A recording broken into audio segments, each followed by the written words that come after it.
మొన్న జరిగిన తెలంగాణ ఎన్నికల్లో బీఆర్ఎస్ పార్టీ అపజయం పొందడంతో కాంగ్రెస్ పార్టీ అధికారంలోకి రావడంతో ఈరోజు కేసీఆర్ తన యొక్క ప్రగతి భవన్ నుంచి ఈ యొక్క ఫామ్ హౌస్కు చేరుకోవడం జరిగింది.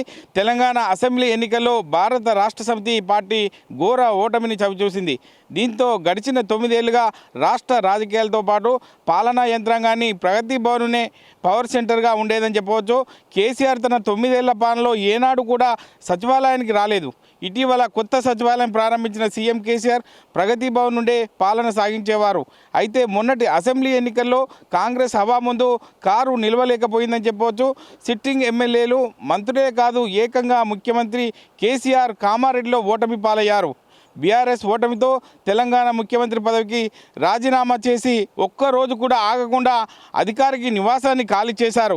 రిజల్ట్ వెలువడిన వెంటనే ప్రగతి భవన్ నుండి ఎర్రవెల్లి ఫామ్ హౌస్కు చేరుకున్న కేసీఆర్ ఆ మరుసటి రోజే బీఆర్ఎస్ ఎమ్మెల్యేలతో సీనియర్ నాయకులతో సమావేశమయ్యారు.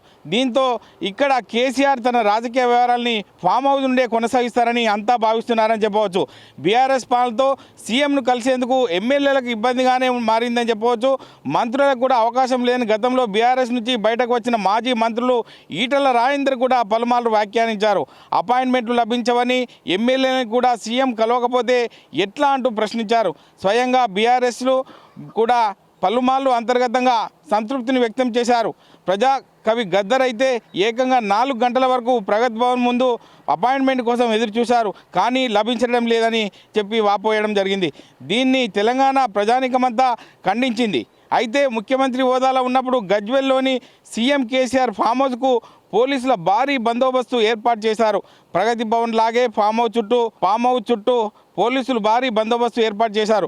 ప్రగతి భవన్ లాగానే ఫామ్ హౌస్ చుట్టూ పోలీసులు పవర్ సపోర్టు, ఫామ్ హౌస్కు వెళ్లే దారిలో చెక్ పోస్టులు ఏర్పాటు చేశారు. ఫామ్ హౌస్ చుట్టూ కూడా భారీ ప్రహరీ గోడను కూడా నిర్మించారు. అయితే గతంలో లాగానే ప్రతిపక్ష పార్టీ అధినేతగా కేసీఆర్ ప్రజలకు అందుబాటులో ఉంటారా, లేక అదే ఫామ్ హౌస్ నుండి ప్రగతి భవన్ మాదిరిగా తన రాజకీయ వ్యవహారాలు నడుపుతారనే దానిపై ఆసక్తి నెలకొందని చెప్పవచ్చు. ఏది ఏమైనప్పటికీ ఇప్పుడు ప్రస్తుతం చూసుకున్నట్టయితే కేసీఆర్ తన ఫామ్ హౌస్ నుండే రాజకీయాన్ని ప్రజల దృష్టి కూడా రాజకీయం ఫామ్ హౌస్ నుండే కొనసాగుతుందని చెప్పి నలుమూల రాష్ట్రం మొత్తం కూడా ఆశాభావం వ్యక్తం చేస్తున్నారు. వేచి చూడాల్సింది ఎట్లా జరుగుతుందో వేచి చూడాలి. ఇక్కడ ఇది తాజా పరిస్థితి. మరిన్ని వీడియోస్ కోసం ఛానల్ ని సబ్స్క్రైబ్ చేయండి. లేటెస్ట్ అప్డేట్స్ కోసం వాట్సాప్ ఛానల్ ని ఫాలో చేయండి. అండ్ లింక్ డిస్క్రిప్షన్ లో ఉంది.